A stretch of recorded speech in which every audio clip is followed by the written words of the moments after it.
अस्सलाम वालेकुम। Welcome to my YouTube channel learning good studio. आज का हमारा टॉपिक है plasmid size and copy number. तो सबसे पहले हम प्लाज्मिड साइज़ देख लेते हैं। प्लाज्मिड का जो साइज़ होता है वो वेरी करता है, यानी इसकी लेंथ जो है वो डिफरेंट हो सकती है। इसकी यानी जो बेस पेयर्स इसमें प्रेजेंट होंगी वो 10 से लेकर 25 के बेस पेयर्स हो सकते हैं, यानी 10,000 टू 25,000 बेस पेयर्स का एक प्लाज्मिड हो सकता है।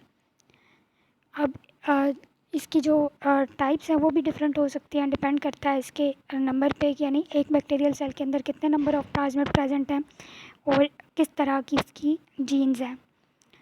अब डिफरेंट टाइप्स के प्लाज्मिड जो हैं वो डिफरेंट बैक्टीरियल सेल्स में भी प्रेजेंट हो सकते हैं या फिर सेम बैक्टीरियल सेल के अंदर भी प्रेजेंट हो सकते हैं। फिर आ जाता है प्लाज्मिड कॉपी नंबर। तो इसको हम इस तरह से डिफ़ाइन कर सकते हैं कि जो रेशो होती है number of moles of plasmid DNA, यानी जो सर्कुलर प्लाज्मिड होता है डीएनए, उसका जो नंबर ऑफ़ मोल्स होते हैं उनकी ratio two the number of moles of chromosomal DNA, यानी जो लीनियर डीएनए होगा बैक्टीरिया का, इसको हम कॉपी नंबर कहेंगे। यानी प्लाज्मिड डीएनए के जो नंबर ऑफ़ मोल्स हैं उनकी रेशो लेनी है क्रोमोसोमल डीएनए के नंबर ऑफ़ मोल्स के साथ। और जनरल वर्ड्स में इसको कहा जाता है कि जितनी भी एक्सपेक्टेड या average number of copies present होंगी किसी भी प्लाज्मिड की किसी एक बैक्टीरियल सेल के अंदर, उसे कॉपी नंबर कहा जाएगा। यानी एक बैक्टीरिया के अंदर कितनी कॉपीज़ किसी भी प्लाज्मिड की प्रेजेंट हो सकती हैं। तो जो कॉपी नंबर है ये बैक्टीरियल पॉपुलेशन पे ही डिपेंड कर रहा होता है, यानी स्पेसिफिक बैक्टीरिया का स्पेसिफिक कॉपी नंबर होता है। और इसके अलावा जो इसको चीज़ डिटरमाइन करती है वो है रेप्लिकेशन इनिशिएशन, यानी रेप्लिकेशन जो है वो इसकी किस तरह से स्टार्ट हो रही है और रेगुलेट किस तरह से हो रही है। और इसके अलावा जो साइज़ होता है मॉलिक्यूल का, यानी प्लाज्मिड का जो साइज़ होता है वो भी इस पर डिपेंड करता है कॉपी नंबर पे।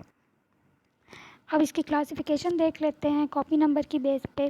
तो 3 तरह से इसको डिवाइड किया जाता है। लो कॉपी नंबर, जिसको हम स्ट्रिंजेंट कॉपी नंबर भी कहते हैं, मीडियम कॉपी नंबर और हाई कॉपी नंबर, जिसको रिलैक्स कॉपी नंबर का नाम भी दिया जाता है।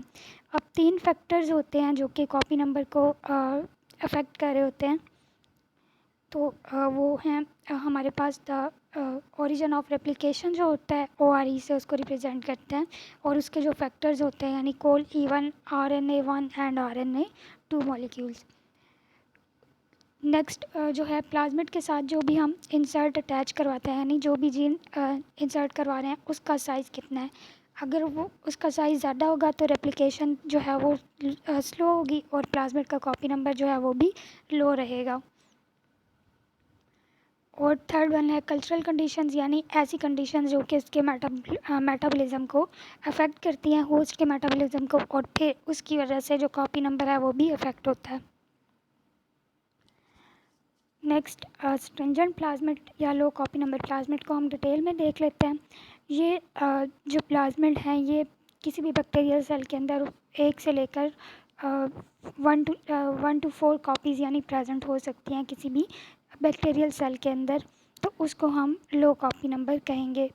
अब जो लो कॉपी नंबर प्लाज्मिड होते हैं इनका जो साइज़ होता है वो ज़्यादा होता है, यानी इनकी जो लेंथ होती है वो लार्जर होती है, जबकि इनका जो नंबर होगा वो बहुत कम होगा। अब इसकी जो रेप्लिकेशन होती है वो डिपेंड कर रही होती है क्रोमोसोमल डीएनए रेप्लिकेशन पर भी। और इसके अलावा जब सेल डिवीज़न होती है तो उससे पहले ये सिर्फ 1 या 2 बार ही रेप्लिकेट करता है, और इसकी सिर्फ कुछ ही बैक्टीरिया के अंदर कॉपीज़ प्रेजेंट होती हैं, जिसकी वजह से जब सेग्रीगेशन होती है बैक्टीरिया में तो मतलब जब सेल डिवीज़न होगी आगे 2 डॉटर सेल्स बनेंगे बैक्टीरिया के, तो उस वक्त ये हो सकता है कि किसी एक डॉटर सेल के अंदर जो प्लाज्मिड है वो ना पहुंच सके। तो इस कंडीशन को क्योंकि यहाँ पे पार्टीशन हो रही होती है या सेग्रीगेशन हो रही होती है तो रैंडम होती है वो, जिसकी वजह से लॉस्ट हो सकता है प्लाज्मिड किसी भी एक डॉटर सेल के अंदर। तो उनके पास एक पार्टीशन सिस्टम होता है या फिर उसको पार्टीशन फंक्शन बोलते हैं, जो कि इस बात को इंश्योर करवाता है कि जो डॉटर सेल है या जितने भी डॉटर सेल बने हैं उन सब के पास प्लाज्मिड की कॉपी मौजूद हो या उनमें रिसीव हो जाए। उसके बाद रिलैक्स प्लाज्मिड यानी हाई कॉपी नंबर प्लाज्मिड, इसका जो नंबर ऑफ़ कॉपीज़ हैं वो एक बैक्टीरियल सेल के अंदर 100 से ज़्यादा हो सकती हैं, और इनका नंबर ज़्यादा होता है तो इनका साइज़ जो है वो स्मॉल होता है, यानी इनकी लेंथ स्मॉल होती है, और ये अपनी रेप्लिकेशन के लिए क्रोमोसोमल रेप्लिकेशन पे डिपेंड नहीं करते हैं। और ये तब तक रेप्लिकेट होते रहते हैं जब तक इनका स्पेसिफिक नंबर जो है वो अचीव नहीं हो जाता। और इसके अलावा जब जीन्स क्लोन जीन्स को एक्सप्रेस करवाना हो तो उनकी यील्ड्स को ज़्यादा यानी बढ़ाने के लिए ये यूज़ होते हैं। उसके बाद हम एक ओवरव्यू देख लेते हैं जिसमें नंबर की बेस पे इनको कैटेगराइज किया गया है, यानी जो लो कॉपी नंबर है, फॉर एग्जांपल PBR22 और इसके डेरिवेटिव्स प्लाज्मिड जो होंगे उनको उनका जो कॉपी नंबर है वो 15 to 20 तक होगा एक ही सेल के अंदर, जबकि जो मीडियम होगा वो 20 से 100 तक कॉपीज़ एक सेल के अंदर प्रेजेंट हो सकती हैं। और इसके अलावा जब हाई कॉपी नंबर प्लाज्मिड होगा, for example PUC18 and PUC19 vectors वगैरह, इनकी जो कॉपीज़ हैं वो 500 to 700 तक मौजूद हो सकती हैं एक सेल के अंदर। उसके बाद कुछ एग्जांपल्स हैं, यानी F प्लाज्मिड है तो उसका कॉपी नंबर 1 होगा, P1 प्रोफेज का भी 1 है, यानी एक सेल के अंदर एक ही प्लाज्मिड मौजूद होगा। RK2 जो है वो 4 to 7, PBR322 ये जो है 16 प्लाज्मिड किसी भी एक सेल के अंदर प्रेजेंट हो सकते हैं। तो यहाँ तक जितने भी हमने पढ़े ये सारे लो कॉपी नंबर प्लाज्मिड की कैटेगरी में आ रहे हैं। उससे आगे PUC18 जो है ये 30 to 50 तक अब ये मीडियम में आ रहा है, जबकि जो लास्ट वन है ये 40 to 300 तक वेरी करता है। तो मतलब कि ये हायर देन 100 होगा, तो ये क्या होगा, हाई कॉपी नंबर प्लाज्मिड। अब हम देखते हैं कि प्लाज्मिड इम्पॉर्टेंट क्यों, प्लाज्मिड का जो कॉपी नंबर है वो इम्पॉर्टेंट क्यों होता है, यानी इसके बारे में जानना ज़रूरी क्यों होता है। तो जब भी हम कोई एक्सपेरिमेंट परफॉर्म करवा रहे होते हैं तो उसके लिए ज़रूरी होता है कि जो हम प्लाज्मिड यूज़ कर रहे हैं उसका कॉपी नंबर हमें पहले से पता हो। अगर हम लो कॉपी नंबर प्लाज्मिड यूज़ करते हैं तो उसके रिज़ल्ट में जो हमारे पास यील्ड आएगी वो भी बहुत कम आएगी। तो क्योंकि जो कॉपी नंबर था प्लाज्मिड का वो बहुत लो था। तो इस कंडीशन को ओवरकम किया जा सकता है अगर हम ज़्यादा से ज़्यादा कल्चर्स को इंट्रोड्यूस करवाएं, तो जो यील्ड है उसको इंक्रीज़ करवाया जा सकता है। लेकिन जब हम हाई कॉपी नंबर यूज़ करते हैं तो वो हाई कॉपी नंबर प्लाज्मिड जो होता है वो यील्ड को इंक्रीज़ करता है, यानी वो हायर यील्ड प्रोवाइड करता है। बट कुछ केसेस में ऐसा होता है कि बेशक हम high copy number plasmid use करें लेकिन फिर भी हमारे पास यील्ड कम आती है, तो उसमें कोई भी टेक्निकल रीज़न हो सकती है। और फॉर एग्जांपल के जो इंसर्ट है उसका साइज़ भी ज़्यादा हो सकता है जिसकी वजह से जो यील्ड है वो कम हो रही है। अब हाई कॉपी नंबर प्लाज्मिड को यूज़ करने का एक और एडवांटेज ये भी है कि ये जब रैंडम पार्टीशनिंग होती है तो ये स्टेबल रहता है, यानी लॉस्ट नहीं होता सेल डिवीजन के बाद। तो इसकी वजह से जो यील्ड है वो ज़्यादा हो सकती है, लेकिन अगर कम यील्ड आएगी तो फिर कोई भी टेक्निकल रीज़न हो सकती है उसकी। अब इसके एडवांटेजेस हैं हाई कॉपी नंबर और लो कॉपी नंबर के। तो हाई कॉपी नंबर प्लाज्मिड जो होता है वो प्रोटीन एक्सप्रेशन और क्लोनिंग वगैरह में हेल्पफुल होता है, यानी हायर यील्ड प्रोवाइड करता है। और क्लोन जीन्स के थ्रू अगर हमने प्रोटीन्स प्रोड्यूस करवानी है तो उसकी यील्ड को भी ये इंक्रीज़ करवाता है। उसके बाद लो कॉपी नंबर जो है, अगर हम कोई टॉक्सिक प्रोडक्ट स्टडी कर रहे हैं तो क्योंकि लो कॉपी नंबर जो है ये लो यील्ड प्रोवाइड करेगा, तो अगर हम लो कॉपी नंबर प्लाज्मिड यूज़ करते हैं किसी भी टॉक्सिक प्रोडक्ट को स्टडी करने के लिए या उसके एक्सप्रेशन को देखने के लिए, तो क्या होगा कि उस टॉक्सिक प्रोडक्ट की यील्ड भी कम होगी।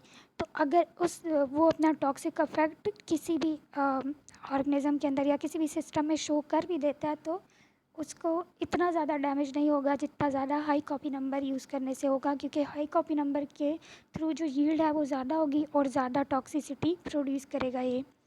जबकि लो कॉपी नंबर यूज़ करेंगे तो यील्ड कम होगी जिसकी वजह से टॉक्सिक इफेक्ट भी कम होगा। उसके अलावा म्यूटेंट स्टडीज़, यानी फॉर एग्जांपल अगर हम कोई एंजाइम जो है उसको म्यूटेट करवाते हैं तो उसके एक्सप्रेशन को हमने स्टडी करना है किसी भी सिस्टम ने और या फिर हमने उसको कंपेयर करना है वाइल्ड टाइप के एंजाइम से, यानी जो नॉर्मल हमारे पास पहले से प्रेजेंट थे, जो म्यूटेंट नहीं थे, उनकी एक्टिविटी से उसको कंपेयर करना है, तो हम फिर लो कॉपी नंबर प्लाज्मिड यूज़ करेंगे उसको इंट्रोड्यूस करवाने के लिए। यानी जिस ऑर्गेनिज़म के अंदर नॉर्मल एंजाइम वर्क कर रहे हैं उसी ऑर्गेनिज़म के अंदर इसको इंट्रोड्यूस करवाएंगे इसके मतलब इफ़ेक्ट को स्टडी करने के लिए। तो लो कॉपी नंबर प्लाज्मिड जो है वो यूज़ करेंगे। अगेन वही बात है कि क्या इससे यील्ड जो है वो कम आएगी, जिसकी वजह से अगर कोई हार्मफुल इफ़ेक्ट होता भी है या प्रॉपर वो फंक्शनिंग नहीं कर पाता तो उसकी वजह से जो डैमेज होता है वो कम हो। तो यहाँ तक हमारा टॉपिक ख़त्म हो गया। अब इसको एक बार थॉरोली रिवाइज कर लेते हैं।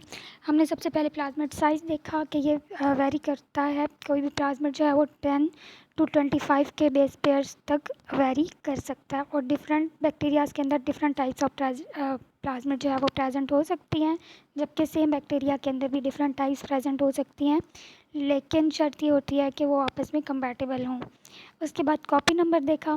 कॉपी नंबर क्या होता है, किसी भी सेल के अंदर या बैक्टीरियल सेल के अंदर जितने नंबर ऑफ़ प्लाज्मिड जो है वो एक्सपेक्टेड होते हैं या प्रेजेंट हो सकते हैं उसको हम कॉपी नंबर कहते हैं। और ये स्पेसिफिक बैक्टीरिया का स्पेसिफिक कॉपी नंबर होता है।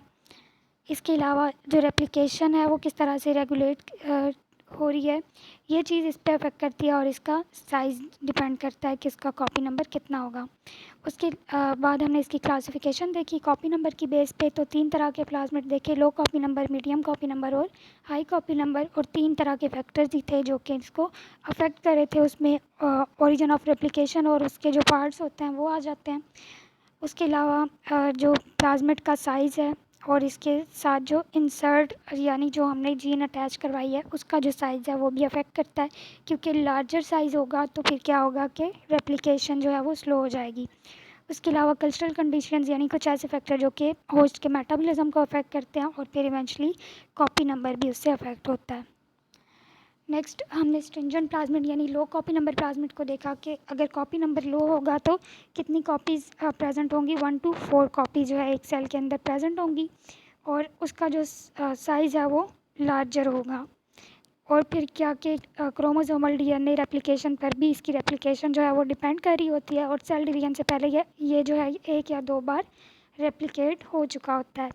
अब बैक्टीरिया के अंदर कि ये कम अमाउंट में प्रेजेंट होता है, तो जब सेग्रीगेट करता है बैक्टीरिया, डॉटर सेल्स बनते हैं, तो हो सकता है कि डॉटर सेल के अंदर ये प्लाज्मिड जो है वो लॉस्ट हो जाए। तो उसको इंश्योर करने के लिए कि हर डॉटर सेल के पास प्लाज्मिड की जो कॉपी है वो पहुंच सके, तो इनके पास क्या होता है, पार्टीशन फंक्शन होता है या पार्टीशन सिस्टम होता है। उसके बाद रिलैक्स प्लाज्मिड देखा यानी हाई कॉपी नंबर। इसमें क्या होगा कि प्लाज्मिड का जो साइज़ होता है वो बहुत छोटा होता है, जिसकी वजह से उसका जो नंबर होता है वो ज़्यादा होता है। अब ये एक सेल के अंदर 100 से ज़्यादा कॉपीज़ भी प्रेजेंट हो सकती हैं। और रेप्लिकेशन के लिए ये क्रोमोसोमल डीएनए की रेप्लिकेशन पर डिपेंड नहीं करता, बल्कि ये तब तक रेप्लिकेट करता रहता है जब तक इसका स्पेसिफिक नंबर अचीव नहीं हो जाता। उसके बाद कुछ कैटेगरीज देखी हमने, यानी लो कॉपी नंबर होगा तो 15 to 20 कॉपीज़ प्रेजेंट होंगी एक सेल के अंदर। उसके बाद अगर 20 to 100 कॉपीज़ हों एक सेल में तो वो मीडियम कॉपी नंबर प्लाज्मिड कहलाएगा। जबकि अगर किसी का 500 to 700 कॉपीज़ प्रेजेंट हैं किसी प्लाज्मिड की किसी बैक्टीरियल सेल के अंदर, तो उसको हम हाई कॉपी नंबर प्लाज्मिड कहेंगे। फिर कुछ एग्जांपल्स देखी थी हमने इसकी, और फिर हमने इसकी इम्पोर्टेंस देखी कि जब हम एक्सपेरिमेंट परफॉर्म करवाते हैं तो हमें प्लाज्मिड के कॉपी नंबर का पता होना चाहिए कि अगर लो कॉपी नंबर प्लाज्मिड हम यूज़ कर रहे हैं तो हमारे पास यील्ड भी कम आएगी, जबकि हाई कॉपी नंबर यूज़ कर रहे हैं तो वो ज़्यादा स्टेबल भी होगा, जिसकी वजह से पार्टीशनिंग के दौरान लॉस्ट नहीं होगा और उसकी यील्ड ज़्यादा होगी। लेकिन फिर भी अगर हमारे पास यील्ड कम आ रही है तो इसका मतलब कि कोई टेक्निकल इश्यूज़ है या फिर जो हमने इंसर्ट जो इसके साथ अटैच करवाई हुई है उसका साइज़ ज़रा ज़्यादा है। फिर इसके एडवांटेज देखे, high copy number protein expression में हेल्पफुल होता है और क्लोनिंग में हेल्पफुल होता है। और जो लो कॉपी नंबर है वो जब हमने किसी टॉक्सिक प्रोडक्ट को एक्सप्रेस करवाना होता है या फिर म्यूटेंट को स्टडी करना होता है तो तब ये ज़्यादा प्रेफरेबल होता है। तो ये था हमारा आज का टॉपिक। अगर आपको वीडियो अच्छी लगी हो तो लाइक करें, शेयर करें और चैनल को सब्सक्राइब करना ना भूलें। और इसके अलावा अगर आपका कोई क्वेश्चन हो या फिर आप कोई और टॉपिक समझना चाहते हो तो कमेंट सेक्शन में बता सकते हैं या फिर हमें जीमेल पे भी कांटेक्ट कर सकते हैं। थैंक्स।